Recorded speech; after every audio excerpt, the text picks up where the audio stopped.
పిల్లలు కావాలని మీ కలను నెరవేర్చుకోండి. సంప్రదించండి Hegde fertility, Hyderabad, Telangana.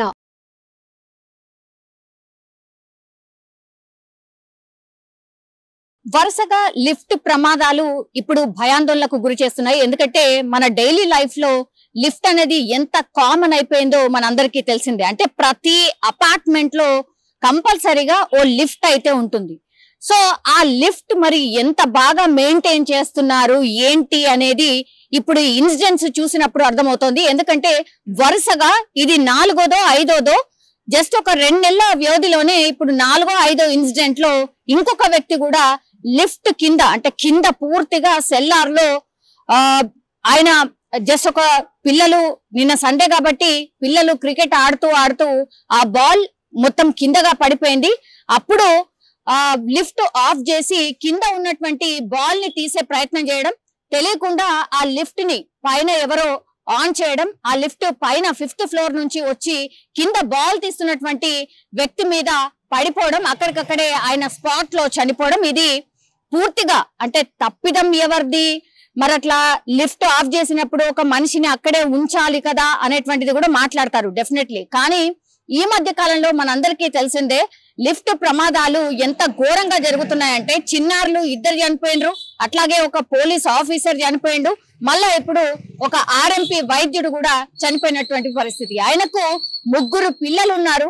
So just cricket ball ఆడుతూ ఆ లిఫ్ట్ కింద పడిపోయింది. ఆ సెల్లార్ లో ఉన్నటువంటి బాల్ ని తీసే క్రమంలో పైన ఉన్నటువంటి లిఫ్ట్ ని ఎవరో ఆన్ చేయడం, ఆ 5th ఫ్లోర్ నుంచి కింది వరకు ఆయన మీదనే పడిపోవడం, స్పాట్ లోనే ఆయన చనిపోవడం అయితే ఇప్పుడు కలకలం క్రియేట్ చేస్తోంది. ఇప్పుడు ఈ లిఫ్ట్ ని అబ్జర్వ్ చేస్తున్నప్పుడు మాత్రం ఇది ఎక్కడ అంటే సూరారం శ్రీకృష్ణ నగర్ మణికంఠ అపార్ట్మెంట్ లో ఇది ఆర్ఎంపీకి సంబంధించిన డాక్టర్. ఇతను, ఆయన పేరు వచ్చేసి అక్బర్ పటేల్. సో అతను 3 పిల్లల తండ్రి కూడా ఇప్పుడు చనిపోయినటువంటి సిచ్యువేషన్. కానీ ఆ లిఫ్ట్ ని చూసినప్పుడు మాత్రం ఈ పక్కన ఏవైతే గోడలు ఉంటాయో ఆ లిఫ్ట్ కి సంబంధించిన గోడలు కూడా పూర్తిగా అసంపూర్ణంగా ఉన్నాయి. అంటే పూర్తిగా గోడలు కూడా సరిగ్గా కట్టకుండానే లిఫ్ట్ ని ఏర్పాటు చేయడం, అట్లాగే వీళ్ళు వాడుతున్నటువంటి పరిస్థితి ఉంది. కనీసం లిఫ్ట్ పెట్టుకుంటే ఎట్లాంటి నార్మ్స్ ఉంటాయి, ఎలాంటి నిబంధనలు ఉన్నాయి అనేది కూడా కనీసం తెలియకుండానే లిఫ్ట్ ని ఆపరేట్ చేస్తున్నాము అనే దానికి ఎగ్జాంపుల్సే ఇవన్నీ కూడా. ఇప్పుడు మరో ఆర్ఎంపీ వైద్యుడు చనిపోవడంతో ఇప్పుడు మరోసారి ఈ లిఫ్ట్ కి సంబంధించిన ఘటనలకు మరి ఏం చేయాలి ఏంటి ఫర్దర్ గా, ఈ లిఫ్ట్లు అన్నిటినీ చెక్ చేయాలంటే దాని వ్యవస్థ ఎట్లా ఉంటది, అసలు లిఫ్ట్ కి సంబంధించిన టెక్నీషియన్స్ ఎంతమంది ఉన్నారు. మనము మొన్న ఒక చిన్నారి చనిపోయినప్పుడు అక్కడ స్పాట్ కి వెళ్ళినప్పుడు కనుక్కుంటే ఆ lift operating or lift technician ఎవరైతే ఉన్నాడో ఆయన వచ్చి అసలు ఈ ఇన్సిడెంట్ ఎట్లా జరిగింది ఏంటి అనేది కూడా అబ్జర్వ్ చేయడానికి వచ్చినప్పుడు ఆయన ఖచ్చితంగా చెప్పిండు. యాక్చువల్లీ ఈ కన్స్ట్రక్షన్ ఎట్లయితే పెరిగినాయో అట్లాగే ఈ లిఫ్ట్ కి సంబంధించిన కంపెనీస్ కూడా చాలా వరకు పెరిగినాయి. అసలు వాళ్ళకు కనీసం తెలీదు ఈ లిఫ్ట్ ఎట్లా వర్క్ అవుతుంది, అట్లాగే దానికి ఎంత గేజ్ ఉండాలి, దానికి ఎంత విడ్త్ ఉండాలి, ఇవన్నీ కూడా తెలియకుండానే ఎడాపడా ఆ లిఫ్ట్ కి సంబంధించిన కంపెనీస్ కి ఇచ్చేస్తున్నారు. వాళ్ళు ఇష్టం వచ్చినట్టుగా లిఫ్ట్ ని పెట్టేస్తున్నారు. అవి ఎంత డేంజరస్ ఇప్పుడు ఈ లిఫ్ట్ పడిపోయిన ఘటనలో చనిపోయిన ఘటనలు తెలిసిన తర్వాత మాత్రమే బయటకు వస్తున్నాయి.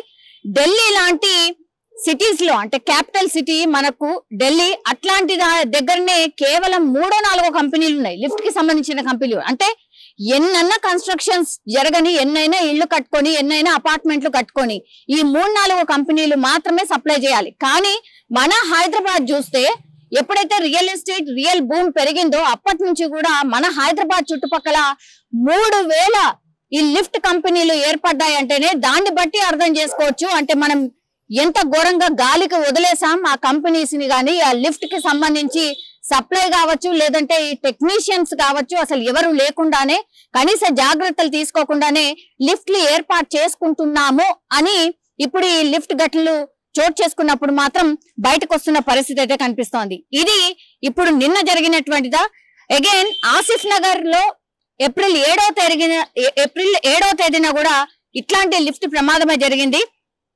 5వ అంతస్తు నుంచి లిఫ్ట్ పూర్తిగా కింద పడిపోయింది. ఈ ప్రమాదంలో 6 ఆ లిఫ్ట్ లో ఉన్నప్పుడు 3కి గాయాలైనటువంటి సిచ్యువేషన్. ఎవరికైతే ప్రాణాపాయం లేదు కానీ 6 ఆ టైంలో లిఫ్ట్ లో ప్రయాణం చేస్తుంటే ముగ్గురికి తీవ్ర గాయాలయ్యాయి అండ్ ముగ్గురు కొంతమేర బయటపడినటువంటి సిచ్యువేషన్. సో ఈ ఘటనలు మాత్రం రోజు రోజుకి పెరిగిపోతున్నాయి.